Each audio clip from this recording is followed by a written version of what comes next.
안녕하세요, 청취자 여러분들. 저는 아웃도어 매장을 운영하고 있는 40대 주부입니다. 저에게 일어난 모종의 사건을 어딘가에 재미나게 풀어내고 싶어서 이렇게 사연을 올려보게 되었습니다. 친구들에게 이야기를 하자니 제 얼굴에 침을 뱉는 격이라 익명의 힘을 빌려서 용기를 내봅니다. 정말 남들이 들으면 콩가루 집안이라고 욕을 할 것 같은 그런 부끄러운 이야기지만 속 안에 감춰두고 있으니 속병이 날 것 같네요. 제가 이런 사연을 올려버리게 결심하게 만들어준 우리 원수 같은 시모. 앞으로 만수무강하길 기원하면서 사연을 시작해 보겠습니다. 저는 결혼 전부터 일찌감치 옷 매장에서 일을 했고, 나이 29살에 능력을 인정받아서 본사 직영점 매니저로 승진을 하게 되었습니다. 일단 30이 되지 않은 나이에 대리점도 아니고 본사 직영점의 관리를 맡는다는 것은 무척이나 이례적인 일이기도 했죠. 보통 다른 직영점 매니저분들이 50대라는 걸 감안하면 제가 어린 나이에도 윗분들의 눈에 들었다는 것이니까요. 그도 그럴 게 꽤 위치도 좋은 아울렛 매장이었는데 매출이 다른 지점에 비해 월등히 높았거든요. 그만큼 제가 고객 관리도 잘하고 언변이 좋아서 매장 운영을 잘했다는 뜻이겠죠. 그래서 능력을 인정받았고 직영점 매니저 자리를 꿰찰 수 있게 되었습니다. 지금 남편이랑은 한때 같이 일했던 직원이 소개팅을 주선해 주어서 만나게 되었습니다. 소개팅이라는 매개체로 잘 될 확률이 무척이나 적다고 하던데 저희는 대화가 잘 통했고 서로의 외적인 부분이 마음에 들었고 그래서 잘 이어지게 되었습니다. 연애를 하는 동안에 싸우는 일도 거의 없었고요. 취미도 비슷하고 생활 습관마저 비슷해서 운명의 상대를 여기서 찾았구나 하면서 지냈습니다. 밖에 나가서 몸을 사용하며 노는 것을 싫어했고 집에 콕 들어박혀서 공포 영화를 보는 걸 좋아했고요. 오이는 냄새만 맡아도 둘 다 기겁을 했고 강아지보단 고양이를 더 좋아하는 성격까지 무척이나 비슷했어요. 그렇게 남편과 저는 연애를 3년이나 했고 나이가 차고 혼기가 다가오자 결혼을 하기로 약속했습니다. 그때까지만 해도 우리의 미래에는 꽃길만 가득할 거라 믿어 의심치 않았습니다. 성품이 바르고 심성이 착한 남편에게 그런 시어머니가 존재할 거라는 생각을 전혀 하지 못했기 때문이죠. 제 인생의 변수 같은 예상치 못한 일이 벌어지기 시작한 건 결혼 허락을 받기 위해 처음으로 시댁에 인사를 드리러 간 날부터 시작이 되었습니다. 남편에게 살짝 언지를 듣긴 했지만 시모의 성격이 그렇게까지 소위 말하는 대박인 사람일 줄 몰랐거든요. 안녕하세요 하고 처음 인사를 드리고 시댁 현관에 발을 들이밀자마자 시모가 딱 그러더라고요. 너는 오늘 손님으로 온 자리니까 손 하나 까딱하지 말고 있어라 하고요. 그 말이 무슨 뜻이겠어요? 오늘은 손님이니까 가만히 있더라도 다음부터는 아니니까 분주하게 움직여라. 이 소리 아니겠나요? 더 대박인 건 남편보다 먼저 결혼한 남동생이 있었는데 그러니까 동서. 저한테는 동서되는 사람한테 이것저것 죄다 시키더라니까요. 네 형님 될 사람이 오니까 분주하게 일을 하라면서 동서한테 일일이 시키는데 시모는 손 하나 까딱 안 하고 옆에서 지시만 내리더라고요. 살얼음판 걷는 듯한 기분이 들고 속으로 와 이거 큰일 났다. 시집살이 대박으로 시키는 거 아닌가 하면서 눈치만 봤죠. 그런데 더 대박인 건 그런 시모에게 한마디도 지지 않는 동서였다는 거죠. 진짜 보통이 아닌 수준이다 하고 느꼈는데 이 기센 사람들 사이에서 나는 살아남을 수 있는 건가 싶었습니다. 시모가 동서한테 간이 싱겁다 하면 동서는 어머님 소금 주세요. 시모는 동서 째려보면서 거기 있다 하면 손이 안 닿아요. 고춧가루는요? 거기 있잖니. 계란도 좀 꺼내주시고요. 너는 손이 없어 발이 없어? 하면서 둘이 말싸움을 하더라고요. 시모가 이래라 저래라 하면 동서는 그거 주세요, 저거 주세요 하고 시모가 네가 직접 가져가라 하면 동서는 저 그거 어디 있는지 몰라요 하고 둘이 무슨 꽁트 찍는 것처럼 대화를 하는데 웃긴 건 동서는 정말 시모를 보조원처럼 부려먹으면서 집안일을 하더라고요. 그 정도면 누가 누구 수발을 들고 있는 건지 헷갈릴만 하더라고요. 저는 그 사이에서 약간 체하는 기분을 느끼며 이 난간을 어찌 헤쳐가야 할까 고민을 했죠. 다행스럽게도 동서가 아주 쿨한 성격을 가진 여자였다는 거죠. 밥 잘 먹고 이야기 잘 나누고 집에 간다고. 남편이랑 저랑 서방님네랑 다 같이 나왔는데 동서가 저를 슬며시 잡더라고요. 형님 되실 분이니까 터놓고 이야기할게요. 절대로 기죽으시면 안 되고요. 또박또박 싸워서 이기셔야 돼요. 우리 시모가 발 뻗을 곳 보고 뻗는 분이시거든요. 처음에 제가 비위 다 맞췄는데 그러다가 호구 잡혔어요. 한번 대판으로 싸운 다음에서야 저한테 뭐라고 안 하시거든요. 오늘은 형님 온다고 일부러 기세 보이고 싶다고 저러신 거고요. 평소에는 저한테 한마디도 못 하시거든요. 그니까 형님도 저처럼 드세게 나가셔야 돼요. 어려우면 연락 주시고요. 그렇게 자기 할 말 쏙 하고 가더라고요. 순간 제 머릿속에 시모를 들이받으라고? 이게 무슨 콩가루 같은 이야기지? 했어요. 동서가 정말로 저를 걱정해서 말해주었던 진심이라는 걸 그때는 잘 몰랐죠. 그 이후에 상견례를 했고 양가가 서로 합의 잘 이루어진 상태로 결혼 준비를 끝냈고 무난한 결혼식을 올리게 되었습니다. 근데 보통 결혼식 하는 날 신부 대기실에는 신부 지인들만 들어오지 않나요? 친구들이랑 이야기하고 사진 찍고 그러고 있는데 시모 지인들이 싹 들어와서는 저한테 돗대기 시장처럼 시끄럽게 말을 시키는 거예요. 며느리가 아웃도어 매장을 운영한다고? 하면서 자기네들이 시모의 산악 동호회 친구들이라고 하더라고요. 우리 시모 취미가 산을 타는 것이었는데 아웃도어 매장을 운영하는 며느리가 들어왔다고 싸게 살 수 있다고 자랑을 하셨나 보더라고요. 옷을 좀 할인해달라고 일부러 찾아와서 저한테 말을 건 것이었죠. 제가 운영하고 있는 매장이 직영점이라서 본사에서 내려온 할인율만큼만 할인을 해줄 수가 있었거든요. 기본적으로 아울렛 매장이라 깔리고 들어가는 할인율도 있었고요. 저는 뭐 땅 파서 장사하는 것도 아닌데 제가 맘대로 할인을 해줄 순 없죠. 굳이 신부 대기실까지 찾아와서 할인 이야기 꺼내고 가는 시모 지인들도 무척이나 별로였어요. 그거 하나 딱 찝찝한 거 남기고 결혼식 잘 하고 저희는 바로 신혼여행지로 떠났습니다. 남편과 저는 평소에 가볼 수 없는 곳으로 신혼여행을 가자고 약속을 했고 그 장소는 바로 약속의 땅 뉴질랜드였습니다. 뉴질랜드가 워낙 자연 경관이 거대하고 멋있고 또 산을 걷는 트레킹이 유명한 나라잖아요. 남편이랑 같이 트레킹 관광을 나섰는데 거기서 엄청 좋은 트레킹화를 팔고 있더라고요. 큰 마음 먹고 제 거랑 남편 거 사면서 시모가 산악 동호회를 한다고 했으니까 시부모님 드릴 신발도 한 켤레씩 샀습니다. 당연히 한국까지 전화를 해서 신발 사이즈 물어보고 샀죠. 귀국을 해서 시댁에 신발을 딱 가져가니까 시부가 너무 마음에 든다고 좋아하시더라고요.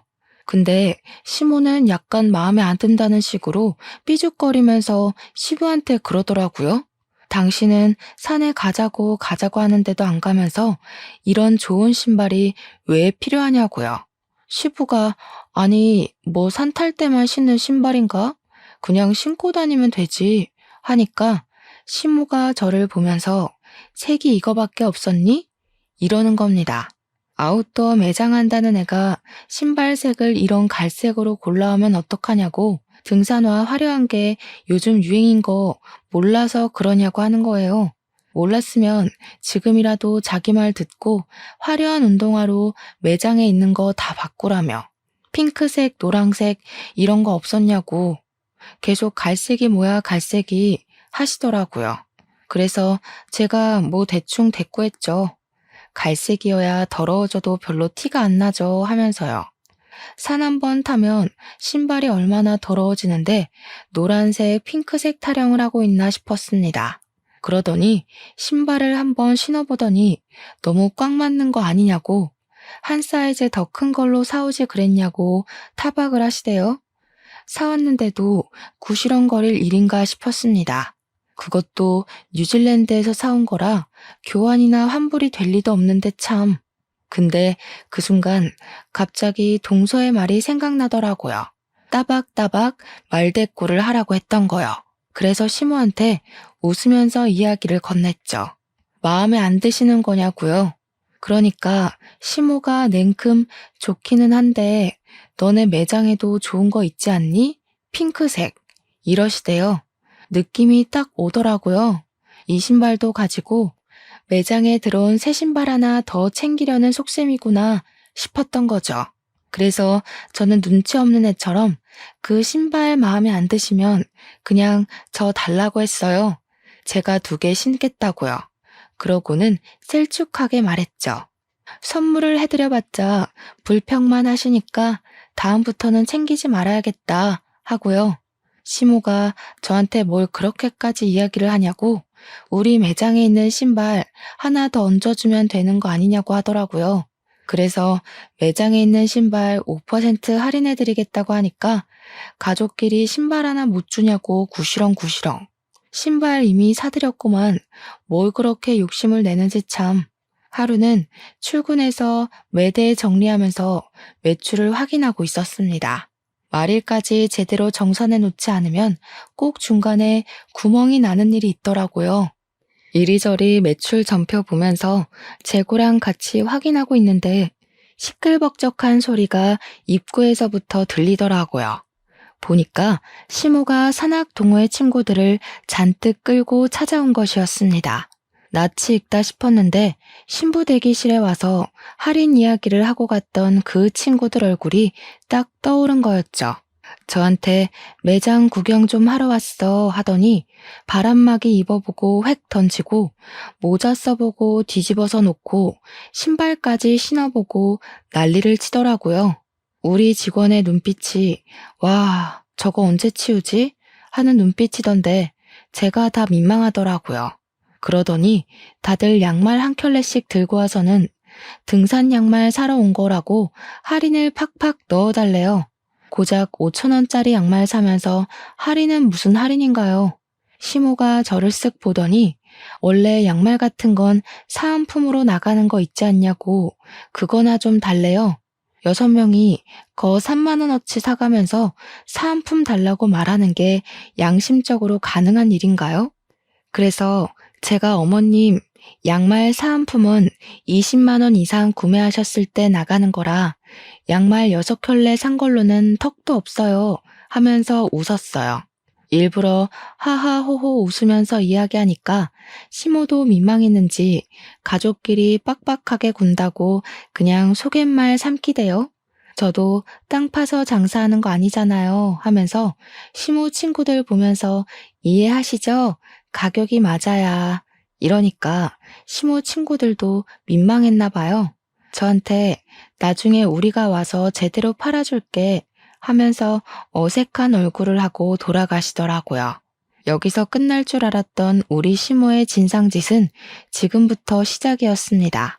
제가 하루 종일 매장을 지키고 있는 건 아니었거든요. 본사에 회의를 하러 가야 할 때도 있고 쉬는 날도 존재하니까요. 일이 좀 있어서 이틀 연속으로 매장에 출근을 하지 못했는데 제가 출근을 하니까 직원이 저한테 쪼르르 달려오더니 곤란한 듯 말을 하더라고요. 무슨 일 있었냐고 진상 손님 왔었냐고 물어봤더니 반품이 들어왔는데 제 가족분인 것 같다고 조심스럽게 이야기를 하는 거예요. 내가 누구? 하고 물어보니까 시어머니요 하면서 이야기를 하는데 제가 없을 때 왔다 간 건가 싶더라고요. 직원이 저한테 제가 없을 때 와서 바람막이를 하나 사갔다가 다음날 바로 반품을 했는데 택은 그대로 있지만 옷이 너무 더럽다는 겁니다. 순간 그게 무슨 소리인가 싶어서 옷 상태를 보려고 반품 들어온 물건을 확인하는데 옷이 진짜 새 옷이 아니었어요. 옷을 사가서 바로 입고 등산을 갔다가 그대로 환불이라도 한 건지 옷에서 땀 냄새가 나는 거예요. 그래서 직원한테 설마 이거 취소해줬냐고 물어보니까 직원이 난처하다는 얼굴로 자기가 매니저 시어머니라고 박박 우기면서 제가 해주라고 했다고 했대요. 그러면서 어떡해요? 저 실수한 거예요? 하는데 직원이 무슨 잘못이 있겠어요? 아니라고 괜찮다고 하고 곧 제가 떠안게 됐죠. 퇴근하자마자 옷을 들고 시댁에 가서 시모한테 획 던졌어요. 이게 뭐냐고 모른 척 하면서 묻길래 뭐긴 뭐냐고 우리 옷 사가서 입고 반품하셨다면서요? 하면서 일부러 큰 소리로 이야기를 했습니다. 시부가 빤히 보고 있었으니까 일부러 들으라는 듯이 이야기하니까 시모가 시치미를 뚝 떼더라고요. 자기는 그런 적 없다고 옷을 사가서 반품한 건 맞는데 입고 돌아다닌 적은 없대요. 그러면서 그 직원 진짜 웃기는 계집애라고 자기가 옷 관리를 못한 걸 가지고 매출 늘리려고 일부러 거짓말 치는 거 아니냐면서 몰아가는 겁니다. 제가 일일이 옷을 보여주면서 여기에는 흙이 묻었고 여기에는 스크래치가 생겼다고 누가 봐도 입고 산탄 것 같은데 무슨 소리냐고 했죠. 제가 화가 나서 이 옷 결제하게 빨리 카드를 주시던가 현금을 달라고 했어요. 시모는 자기는 그런 적 없으니까 못 준다고 강짜를 부리더라고요. 원래 소비자 보호법에 의거해서 14일 이내로 환불되는 거 아니냐고 진상을 부리는 겁니다. 그래서 그거는 옷이 상하지 않았을 때 이야기고 지금은 상했으니까 해당 사항 없다고 돈 달라고 했어요. 씩씩거리면서 죽어도 못 준다는 식으로 이야기를 하는데 듣고 있던 시부가 무슨 그런 파렴치한 짓을 하냐고 저한테 현금을 주시더라고요. 시부라도 정상이라서 다행이지 시모의 진상짓은 넌덜머리가 났습니다. 저한테 가족끼리 왜 그렇게 빡빡하게 구냐며 대충 세탁해서 팔면 되지 하는데 열이 오르더군요. 그러고 한동안 조용한 것 같더니 한 달 뒤에 제가 쉬는 날 우리 시모가 와서 옷을 또 사가지고 가서는 반품을 했대요. 직원한테 이번에도 옷이 더럽냐고 물어보니까 그건 아닌데 하면서 말꼬리를 흐리더라고요. 무슨 일이냐 하니까 옷을 30만원치를 사가서 바로 반품을 하긴 했는데 사은품으로 증정되는 등산 모자랑 양말은 쏙 빼놓고 환불했다는 겁니다. 그거는 사은품이니까 자기 거 아니냐고 사은품까지 반납을 해야 하는 거냐 어차피 증정품 아니냐 하면서 안 주더래요. 양말하고 모자는 이미 자기가 신었으니까 그냥 자기가 갖겠다고 하면서 매니저 시어머니야 했다는 겁니다. 당연히 그 말을 듣는데 제가 열이 받지 않겠습니까? 또 시댁으로 찾아갔죠. 신부가 보자마자 이번에는 안 입고 반품했다고 당당하게 말하길래 사은품은 왜 챙겨가서 돌려주지 않냐고 했습니다. 사은품이요. 저희도 공짜로 나눠주는 거 아니고요. 매장에서 돈 주고 사서 고객들한테 감사한 마음에 드리는 거예요. 근데 어머님께서 그렇게 쏠랑 사은품만 챙겨가시면 다른 고객님 한 분은 그 사은품을 받을 수가 없잖아요. 우리가 땅 파서 장사하는 거 아니라고 몇 번을 말씀드려요? 저희 매장에 찾아오지 마세요. 어머님한테는 저 더 이상 물건 안 팔겠습니다. 우리 직원한테도 말해놨으니까 다음에 또 오시면 경찰 부르던가 할 거예요. 아시겠어요? 그렇게 이야기를 하니까 시모가 저한테 씩씩거리면서 너 내가 무서운 줄 모르고 막 나가는구나 하는 겁니다. 저도 참지 않고 버럭하면서 이야기를 했죠. 무섭긴 누가 무섭냐고요. 시모가 갑인 줄 알고 그러냐고. 나한테 무서운 건 우리 회사 사장님 말고 없다고. 이러다가 내가 잘리게 생겼는데 뭐가 어쩌고 어째요? 하면서요. 일부러 시모 자존심 상하라고 내가 시모 아들보다 돈 더 많이 번다고 고작 중소기업 과장이 나보다 더 능력이 있겠냐, 뭐가 있겠냐고요, 했죠. 시모도 지지 않고 저한테 지금 우리 아들 무시하냐고 소리를 지르길래 시모가 잘하면 내가 무시할 일이 뭐가 있겠냐고 맞받아쳤어요. 시모가 나한테 잘하면 나도 당연히 시모 아들한테 잘하지 않겠냐고 하니까 입만 삐죽이고 아무 말도 못하더라고요. 옆에서 보고 있던 시부가 저한테 말 잘했다고 시모한테는 왜 안 하던 짓을 자꾸 해서 며느리 쪽팔리게 만드냐고 한 소리 하셨어요. 시모가 시부를 보면서 이 집안에 자기 편은 하나도 없다고 밖에 나가서 자기 편 만들어 와야겠다고 하더라고요. 이걸 그냥 나만 알고 있어야 하나 고민을 하다가 결국 동서한테 전화를 걸어서 이야기를 했죠. 그러니까 동서가 엄청 잘한 거라고 그렇게 100번을 말해야 겨우겨우 알아듣는다고 하더라고요. 자기는 백화점 속옷 매장에서 일을 했었는데 결혼하고 얼마 되지 않아서 팬티를 사가서 입어놓고는 환불을 하러 왔대요. 동서가 입던 팬티는 환불 안 된다고 고래고래 소리치면서 이야기를 했더니 그제야 쪽팔린 줄 알고 돌아갔다고 했대요. 백화점 매장에 블랙 컨슈머로 등록까지 시키고 백화점에서 따로 관리 대상으로 분류하게 했더니 그제야 찾아오지 않더라며. 와, 너무 충격적이지 않나요? 입던 팬티를 환불하러 오는 게 말인지 방귀인지 상상 초월이었습니다. 그렇게 제 말을 잘 알아들은 줄 알았던 시모는 제가 쉬는 날 골라서 또 매장에 찾아왔더라고요. 도대체 어디에 신복을 숨겨놓은 건지 제가 쉬는 날은 기가 막히게 알고 찾아오더라고요. 이번에는 남성용 등산화랑 남성용 등산용품을 몇 개 사가길래 직원이 주시하고 있었다고 하더라고요. 근데 의외로 환불이 들어오지 않았고 가격도 후려치지 않고 제값 주고 사갔다고 이야기를 하더라고요. 그래서 저는 시모가 웬일이지 남성용 등산용품은 왜 사간 거지 싶었죠. 시부가 등산에 취미가 없어서 시모 혼자 친구들이랑 다니는 거였거든요. 이제 시부도 등산을 가나 싶어서 부부가 같이 취미 생활을 하시려나 보다 이건 좀 부럽다 하면서 생각을 했죠.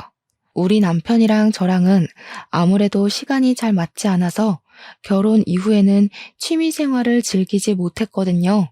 어차피 밖에 나가서 몸을 쓰는 취미 활동을 하는 것도 아니긴 해서 집에서 영화나 보고 게임이나 하고 하는 게 전부지만요. 시부모님이 매번 싸우기만 하는 줄 알았는데 취미 생활을 같이 한다고 하니까 부러웠죠 뭐.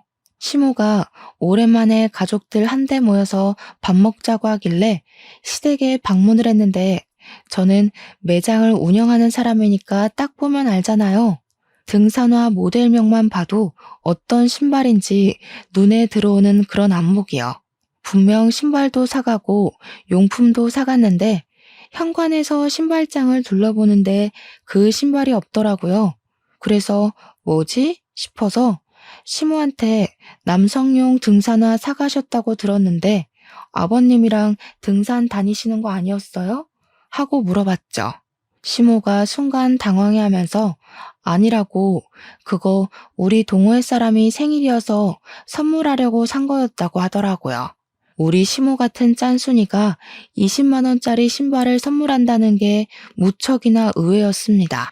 그래도 뭐 같이 등산 다니고 돈독한 친분이 있는 사람이면 그럴 수 있겠다 싶었죠. 근데 사건이 와장창 터지고 만 것입니다. 2달 뒤에 시부가 남편한테 연락을 해서는 신세한탄을 하면서 시모랑 이혼을 하기로 했다고 통보를 했대요. 그 이야기를 전해 들은 저와 서방님네는 놀래서 시댁으로 찾아갈 수밖에 없었죠.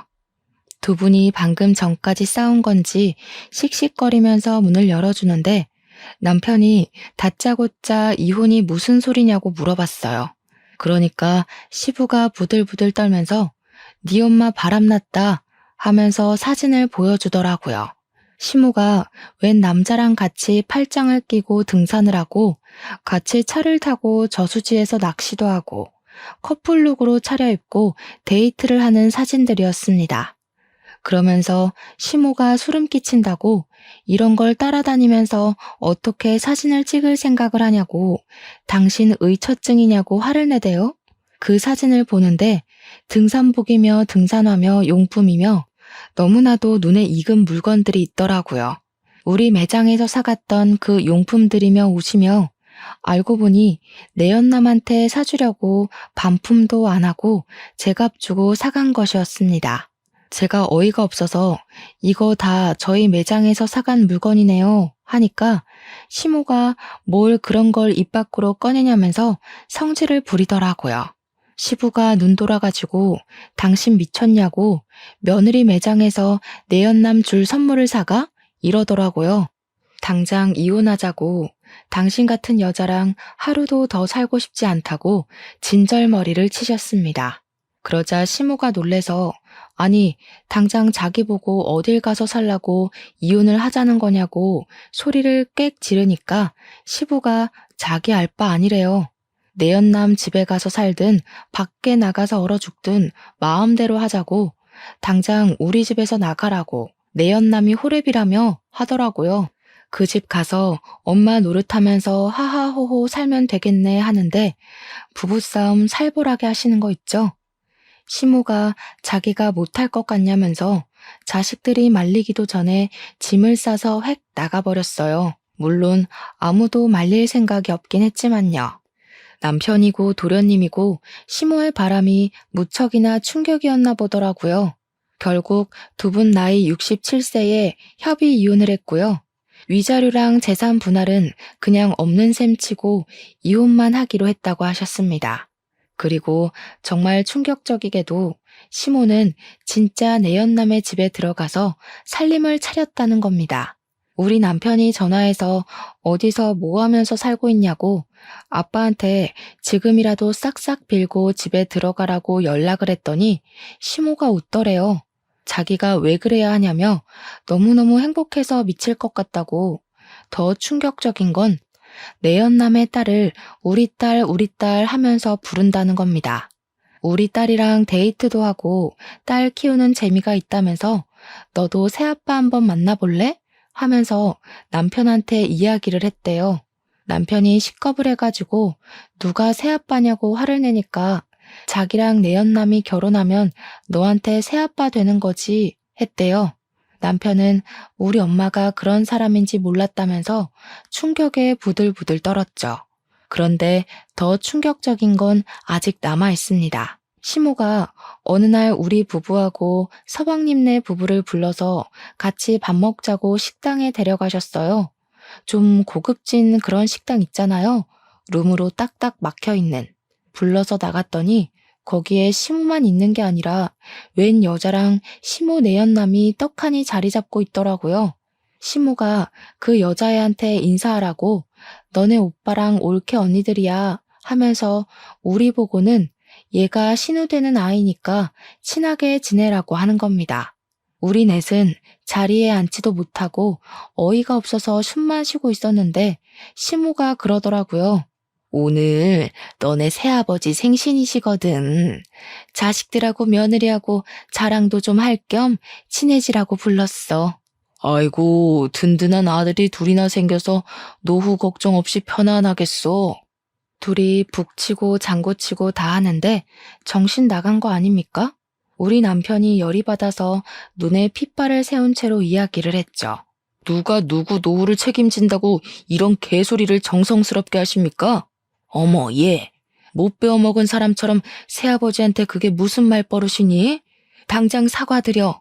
남편이랑 서방님은 사과는 무슨 얼어 죽을 사과냐고 이런 자리인지 모르고 나온 거니까 두 번 다신 이런 자리 만들지 말라고 엄포를 놓았습니다. 한 번만 더 이런 경우 없는 짓 하면 신모고 나발이고 인연 끊겠다고 선언을 했죠.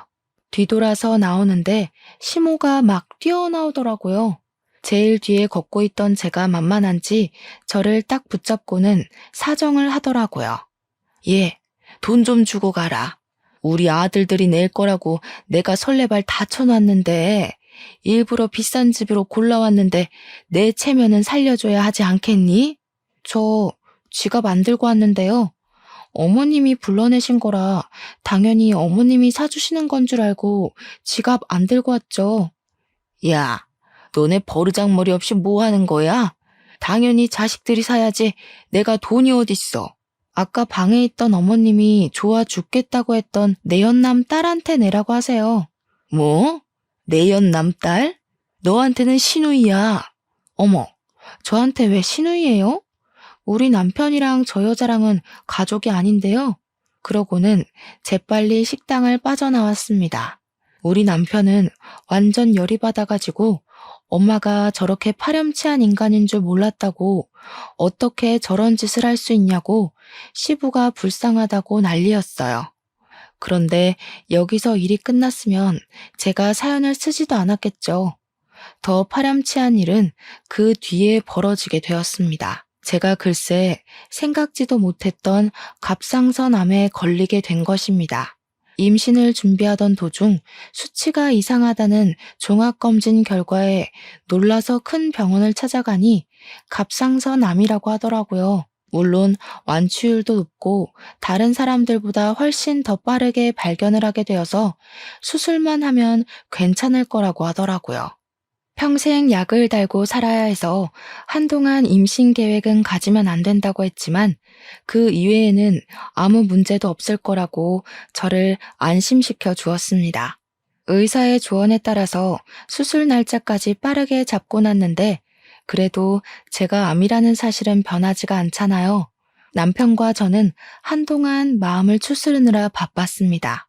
치료와 수술을 해야 하는 바람에 어쩔 수 없이 한동안 일을 쉬어야 하는 처지에 달했고 매장 관리는 결국 다른 사람에게 넘기게 되었습니다. 본사에서는 수술 이후 경과가 좋아지면 다른 매장을 주겠다고 했지만 제 첫 매장이다 보니 애착이 가는 건 어쩔 수 없었어요. 그래도 피곤하면 안 되고 컨디션 조절을 잘 해야 한다고 해서 일을 할 수 없게 되었죠. 인수인계까지 마치고 본격적으로 치료가 시작되는 주까지 일을 도와주기로 했습니다. 본사에서는 일단 퇴직을 하게 되는 것이라 퇴직금까지 받아갈 수 있었습니다. 집에서 쉬려고 하니까 영 좀이 쑤시더라고요. 그런 와중에 무슨 일 때문에 매장을 방문했는지 모르겠지만 시모가 또 그 매장에 방문을 했나 보더라고요. 직원에게 연락이 왔는데 당당하게 들어가서 내가 여기 매니저 시어머니인데 했다는 겁니다. 그런데 매니저가 변경이 되었잖아요. 새로 들어온 매니저가 저는 시어머니가 없는데요? 한 거죠. 시모가 놀래서 우리 며느리 어디 갔냐고 하니 직원이 모르셨냐고 몸이 안 좋아서 퇴직을 하셨다고 이야기를 한 겁니다. 저한테 혹시 실수한 거 아니냐고 연락이 온 건데 그냥 잘했다고 했어요. 시모는 머리를 그때부터 굴리기 시작했나 봐요. 쉬는 것도 아니고 퇴직이라고 하니까 어디 아파도 단단히 아프구나, 죽을 병이라도 걸렸나 싶었던 거죠. 우리 남편한테 전화해서는 걱정스러운 말투로 우리 며느리 어디가 아픈 거냐고 큰 병이냐고 꼬치꼬치 캐묻고 난리를 쳤대요. 며느리 건강 걱정 한 번 안 할 것처럼 굴던 사람이 막 걱정돼 죽겠다고 이야기를 하니까 남편도 마음이 좀 풀어졌나 봐요. 큰 병은 아니라고 초기에 발견해서 수술만 하면 된다고 갑상선암이라고 이야기를 한 거죠. 그러니까 걱정 마시라고 다 괜찮아질 거라고 이야기를 했더니 그제야 아 그러니? 알겠다 하고 전화를 뚝 끊더래요. 걱정했던 것 치고는 너무 빠르게 알겠다고 하고 전화를 끊어서 좀 찝찝하다고 하더라고요. 알겠다고 시모한테 연락 오면 말해주겠다고 남편에게 이야기를 한 뒤 집안일을 좀 하고 쉬고 있었어요. 그런데 딱 타이밍 좋게 시모한테서 연락이 온 거죠. 아무렇지 않게 여보세요 하고 전화를 받으니까 시모 목소리가 들떠서 전화를 했더라고요. 예, 우리 아들이 그러는데 너 갑상선암이라며? 내가 좀 알아보니까 그거 수술비도 별로 안 비싸고 애후들도 다 좋다고 하더라. 거기다가 너 퇴직금까지 빵빵하게 받고서는 일 그만뒀다고 하더라. 어디 아픈 데는 없냐, 몸은 좀 괜찮냐 물어볼 줄 알았는데 영 딴소리만 나오길래 그래서요? 하고 대꾸를 했죠. 그러니까 전화로 할 이야기는 아닌 것 같다고 이따가 집으로 찾아오겠다고 하고 끊더라고요. 영 기분이 쎄해서 남편한테도 이야기를 하니까 퇴근하자마자 집으로 가겠다고 하더니 정말 날아왔는지 평소보다 일찍 왔더라고요. 남편이랑 집에서 저녁 먹고 쉬고 있는데 시모가 대뜸 집으로 찾아온 겁니다. 너 보험금 얼마 나왔어? 보험은 좀 들어놨지? 퇴직금은 얼마 받았니? 아픈 사람 붙잡고 웬 돈 이야기야? 아니, 어쩜 이렇게 타이밍이 좋니? 너네 새아버지가 사업을 하는데 자금이 콱 틀어막혀서 지금 위험하거든. 일단 그거 먼저 풀어야 해서 대충 1억 정도가 필요한데 우리 며느리가 근속기간도 길고 보험금도 받았을 거 아니니. 10년 넘게 일도 했으니까 퇴직금도 꽤 되고 보험 진단금 받은 거 합치면 1억은 될 것 같더라고. 그 돈 나 좀 빌려줘라. 내가 나중에 갚을 테니까. 아니, 제가 아파서 퇴직을 한 거고 암 때문에 받은 보험금을 지금 내연남한테 빌려주라고 하는 게 맞는 건가요? 이게 바로 정신 나간 소리 중에 제대로 정신 나간 소리 아니겠습니까? 저는 어이가 없어서 바로 시모한테 세게 들이박았습니다. 어머님, 혹시 머리에 소주 꽂으셨어요? 그랬더니 시모가 뭐가 어쩌고 어째?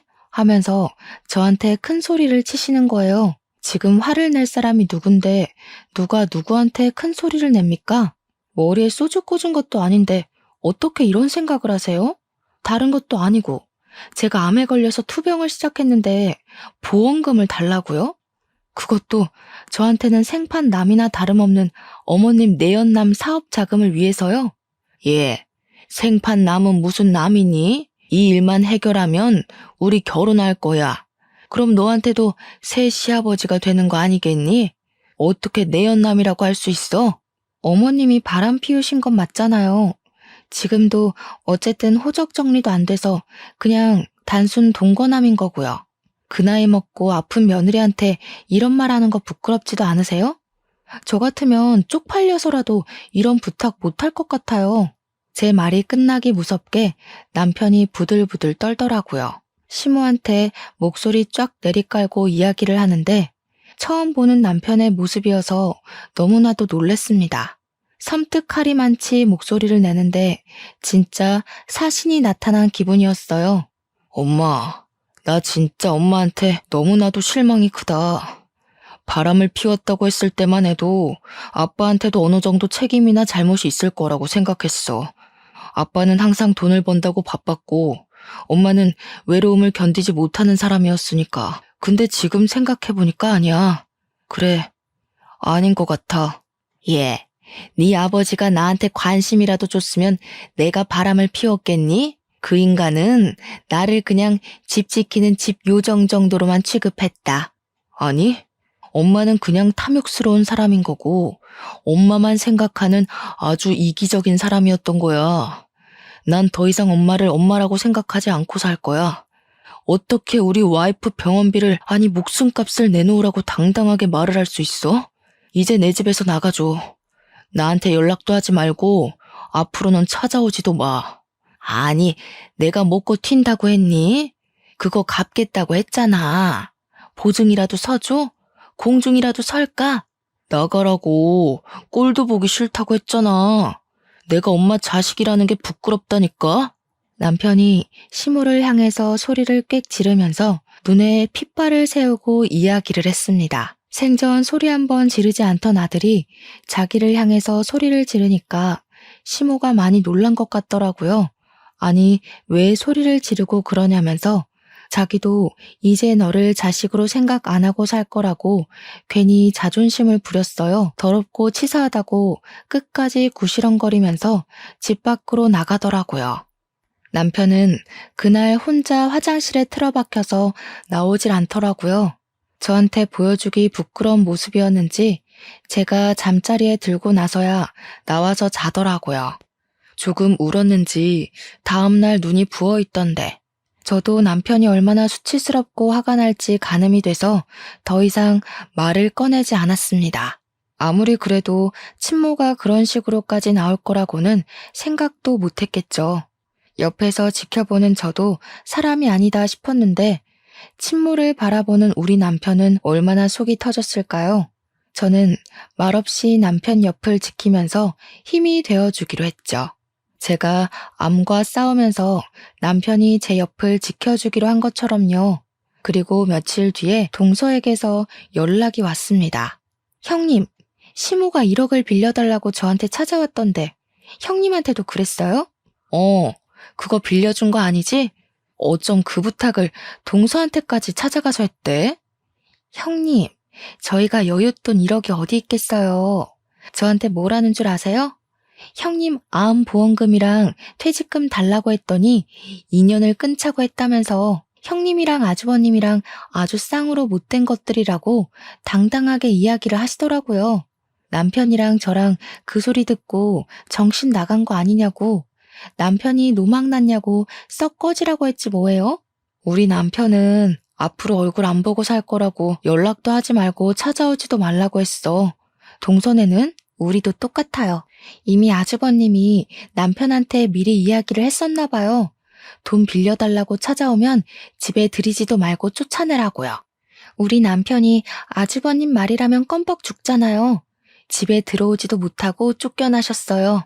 저는 동서한테 그래 다행이다, 잘했어 하고 칭찬을 해줬습니다. 우리 부부는 시모를 없는 사람이다 생각하고 지내기로 했다고 동선에도 그렇게 하라고 전했죠. 그러니까 동서가 마지막으로 딱 그 말을 하대요. 사람이 욕심부리고 이기적으로 굴면서 자기 생각만 하고 살 때 알아봤어야 했다고요. 그렇게 통화를 마무리하고 나서 저도 마음을 완벽하게 비웠습니다. 그 뒤로 한동안 조용했던 일상을 보내고 수술을 받고 회복을 하던 와중이었습니다. 수술 후 2개월이 지나기도 했고 오랜만에 시부한테 반찬이나 가져다 드리려고 보자기에 반찬통을 싸서 시댁에 찾아갔어요. 그런데 시댁 문간 앞에서 시모가 울고불고 그러고 있더라고요. 문은 꽉 닫혀 있고. 시모가 저를 쓱 보더니 퉁퉁 부은 눈으로 반찬 싸들고 온 거냐고 잘 됐다고 문 좀 열어보라고 하더라고요. 제가 미쳤다고 시부가 닫아둔 문을 열겠습니까? 바로 경찰을 불렀습니다. 경찰차가 요란한 소리를 내면서 찾아왔고 시모는 저한테 네가 부른 거냐고 사색이 되어서 묻더라고요. 집 앞에 경찰차가 오고 소란스러워지니 그제야 시부가 문을 열어줬어요. 저한테 경찰 부른 거야? 하길래 네 했더니 시부가 잘했다고 칭찬을 해주셨습니다. 고 경찰 양반, 저 망할 옆에 내가 남의 집에 주거 침입하려고 했으니 잡아가시오. 아니 여보, 남의 집이라니 어떻게 이 집이 남의 집이야? 우리 집이지. 오호, 이혼을 했으면 남이지. 그 동거남은 어쩌고 여기 와서 같이 살자고 한 번만 봐달라며 울고불고 빌어? 경찰분들 수고 많으십니다. 저 옆에 내 당장 데려가서 가둬버리쇼. 경찰은 이미 신고가 들어왔고 주거 침입이라는 명분이 있어서 어쩔 수 없다며 시모를 끌고 가셨습니다. 저는 시부한테 반찬을 잘 전해드리고 집으로 돌아왔고 그날 저녁 시부에게서 연락이 왔어요. 경찰이 조사를 끝냈다고 시부한테 연락을 주면서 사건의 전말을 알게 되었습니다. 시모는 결국 1억을 구하지 못했고 내연남은 시모한테 온갖 난리를 떨면서 쫓아냈다고 하더라고요. 알고 보니 내연남도 1억을 구해다 주겠다는 시모의 말에 속아서 같이 동거를 했던 거라고 하더군요. 내연남이 시모한테 그 돈 때문에 7살이나 많은 늙은 아줌마랑 동거까지 한 건데 그 돈 못 구해와서 길바닥에 내앉게 생겼다고 했대요. 시모가 돈이 있어 뭐가 있어요? 시부한테 원룸이라도 얻어달라고 사정사정을 했다는데 시부가 그것도 거절했대요. 나중에 듣기로는 뭐 지방에 있는 친척네 집으로 갔다는 것 같은데 별로 궁금하지 않더라고요. 시부도 그렇고 우리 남편도 서방님도 강다니는 사람이라서 일이 확실하게 해결됐지. 아니었으면 시모가 누울 자리 보고 뻗었겠죠. 저는 암 수술은 무사히 완벽하게 제거되었고 의사 선생님이 경과가 좋아서 2, 3년 지나면 임신 계획을 세워도 좋을 거라 했습니다. 남편과 저는 하루빨리 이세를 만들고 싶어서 시간이 흐르기만 기다리고 있어요. 우리 가족에게 새 생명이 찾아와 더욱더 화목해지길 기대해 봅니다. 제 이야기를 여기서 마치도록 할게요. 오늘도 고생하셨고 수고하셨고 또 좋은 하루 보내세요.